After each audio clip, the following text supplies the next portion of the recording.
입니다.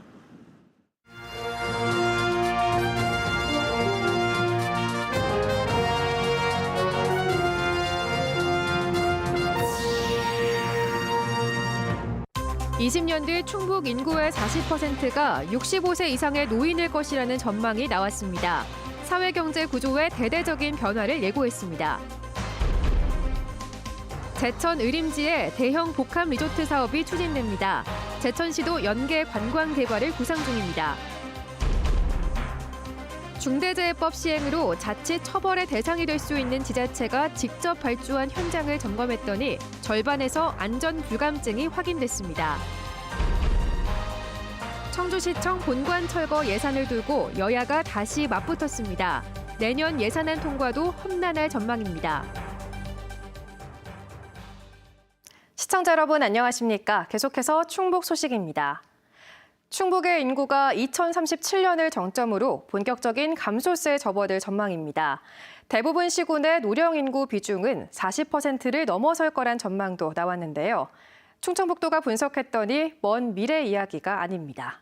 조미애 기자입니다. 출산율은 줄어도 충북의 인구가 당장 줄지는 않습니다. 2037년이면 현재보다 7만 명 넘게 늘어 166만 8천여 명이 됩니다. 일부 수도권을 제외하고 대다수 지자체와 비교했을 때 이러한 증가세는 이례적입니다. 사망자가 출생아보다 많아지는데도 빠져나가는 인구보다 들어오는 인구가 더 많기 때문입니다. 충북 남부와 북부 군 지역에서 이미 인구 감소가 진행되고 있지만 청주와 진천 등지의 증가가 전체 인구 증가를 이끌 것이라는 분석입니다. 시군별로 보면 2040년 청주, 충주, 옥천, 증평, 진천, 괴산, 보은 7개 시군이 2020년보다 인구가 늘어납니다. 특히 진천 인구는 10만 6천여 명으로 18.1%라는 가장 높은 증가율이 기대됐고 청주는 87만 8천 명에 달할 것으로 추산됐습니다. 제조업이 많은 지역들, 특히 청주, 증평, 진천, 음성 이런 데는 제조업이 증가되면 사실 고용자 수가 늘어나는 게 반영이 되는 거라서 일자리 창출이라든가 그렇지만 그 음성 같은 경우는 진천에 비해서 고령 인구가 많고 타 지역으로 유출이 상대적으로 더 많아져서 20년 대비 40년이 좀 줄는 현상이 생깁니다.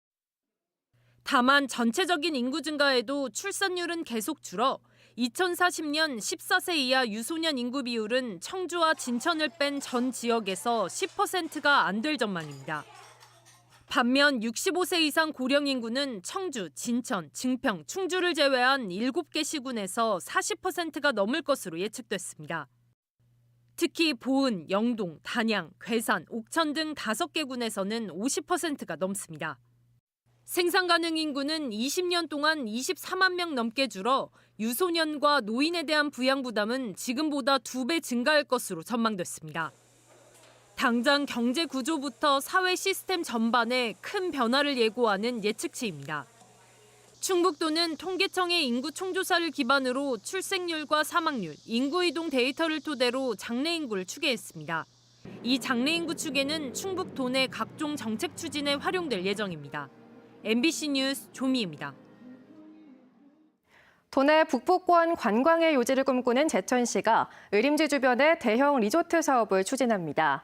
더는 다른 지역의 관광객들을 빼앗길 수 없다는 데서 시작된 건데요. 민간 투자 유치에 성공하면서 사업이 본궤도에 올랐습니다. 보도에 이지현 기자입니다. 의림지 물길의 시작, 비롱담 저수지 위에 있는 제천 청소년 수련원. 이곳에 대형 리조트가 생깁니다. 6만 1,000제곱미터 면적에 250실, 1,000명을 수용할 수 있는 규모입니다. 전체 1,200억 원이 투입되는데 모두 민간 자본입니다. 삼부토건을 중심으로 한 민간 컨소시엄은 제천시와 협약을 맺고 복합 리조트 사업의 시작을 알렸습니다. 1년 안에 특수 목적법인을 꾸려 바로 착공하면 2026년쯤 문을 열 것으로 기대하고 있습니다. 뛰어난 자연 환경에 도심과의 접근성이 어려운 시기의 투자를 이끌어냈습니다. 청정 자연을 가지고 있는 도시라서 휴양용, 체류형 이런 부분들에 대한 숙박시설의 수요가 있을 거라 판단이 되고 지난해부터 4차례 시도 끝에 제천시가 민간 투자자를 유치한 겁니다. 청풍과 박달재의 리조트가 있지만 모두 도심과 먼 지역이라 관광객들이 도심을 소위 패싱하자 도심 인접 리조트 유치에 열을 올려왔습니다. 물 들어올 때 노젓듯 대형 리조트 주변에 모노레일과 공연장, 식물원 등 연계 사업을 추진하는 더 큰 사업을 구상 중입니다. 모노레일이라든가 다양한 어떤 개발을 지금 시도를 하고 있습니다. 그렇게 되면은 우리 숙박시설과 같이 어울려서 많은 관광객 또 투자를 유치할 수 있다고 생각을 합니다. 도시계획 변경 등 적어도 행정 절차 때문에 민자 사업이 제동 걸리지는 않게 할 방침입니다. 기존에 있는 청소년 수련원 건물에 대한 평가를 해서 철거하고 또 부지를 매각해야 되는 그런 절차가 남아 있는데 제천을 찾는 관광객은 한 해 평균 680만 명. 도심 속으로 유입하겠다는 야심찬 계획이 첫 발을 뗐습니다. MBC 뉴스 이지연입니다. 바이오 헬스를 특화 산업으로 육성 중인 충청권 4개 시도가 관련 인공지능 서비스의 통합 실증 사업에 공동으로 도전합니다.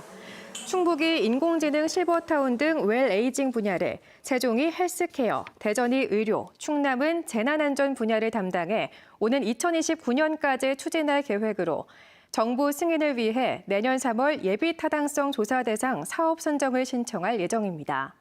이 사업은 가상현실을 기반으로 인공지능 서비스를 개발하고 실증을 거쳐 상용화를 위한 해결책을 제시하는 것으로 국비와 지방비, 민간 자본까지 약 5천억 원이 필요한 미래 사업입니다.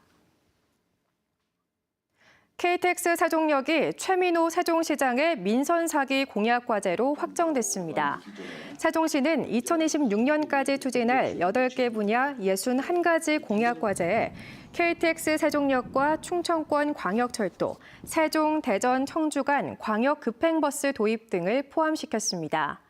이에 따라 세종시는 금남면 KTX 세종역의 당위성 확보를 위해 이르면 이달 안에 사전 타당성 조사 용역을 발주하고 내년 말까지 결과를 국토교통부에 제출할 계획입니다.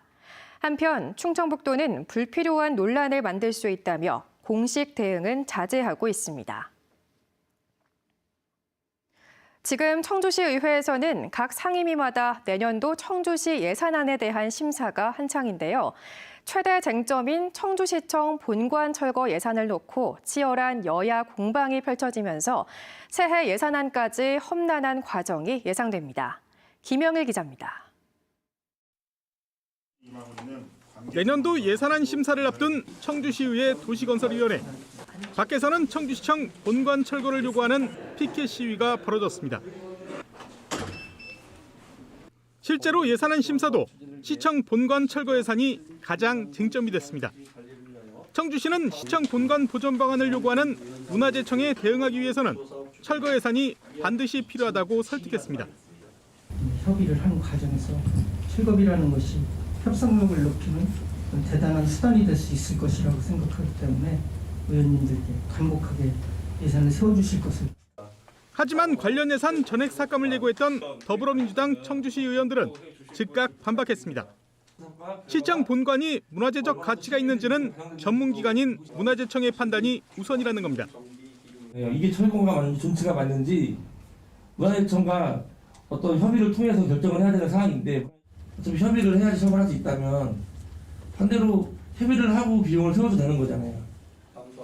청주시가 3,200억 원에 달하는 새 청사 건립 비용에 대한 행정안전부 심사를 피하기 위해 편법을 썼다는 지적도 나왔습니다.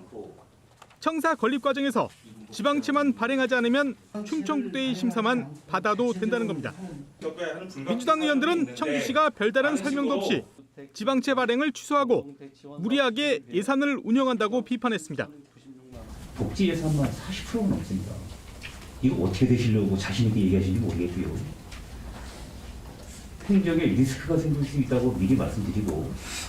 지금 우리가 지금 기금 갖고 자꾸 얘기를 하는데 중요하지만 저는 개인적으로 의원으로서 입장은 어느 것이 우리 시민들한테 득이 되느냐 이게 우선이라고 생각을 합니다.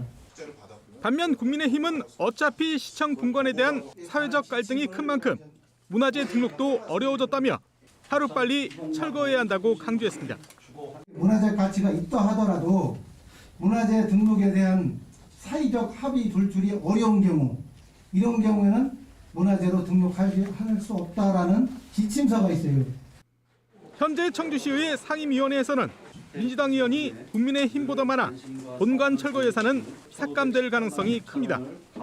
하지만 19일 예결위 심사와 20일 본회의를 앞두고 있는 만큼 청주시의회 여야의 총성 없는 전쟁은 남은 일주일 동안 계속될 것으로 보입니다. MBC 뉴스 김영일입니다. 중대재해법 시행으로 지자체도 자칫하면 처벌 대상이 되게 됐죠.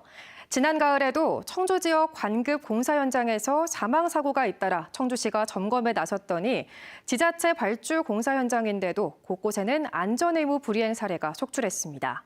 이채연 기자입니다. 총 공사비 130억이 넘는 한 건설 공사 현장. 2층 비계와 발판 위로 각종 건설 자재들이 방치돼 있습니다. 통행로로 쓰이는 계단도 마찬가지. 항상 켜져 있어야 할 조명도 꺼져 있습니다. 모두 산업안전 보건 기준 위반입니다. 통행에 뭐 된다고 당신 누가 빼놨는 모양입니다. 근데 여기 항상 켜져 있습니다, 지금. 다른 현장. 노동자가 안전대 착용도 안 했고 추락 방지망을 설치하지 않았습니다. 5m 높이에서 작업을 하는데도 추락을 막을 안전 조치 의무를 안 한 겁니다. 계속 연속으로 진행되지 않습니까? 그러면 수습 공정을 하려면 어쩔 수 없이. 땅을 파는 현장에선 토사 붕괴 방지 장치가 설계상 수치에 미달했고 보강재를 설치하지 않기도 했습니다.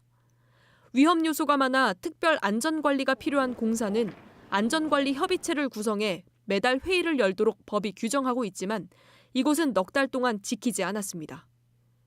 2달 전 도로공사 중 인명사고를 계기로 청주시가 올해 10억 이상 발주 현장 16곳을 대상으로 안전관리 실태를 살폈더니 절반인 8곳에서 법정 안전 기준을 위반한 것으로 나타났습니다.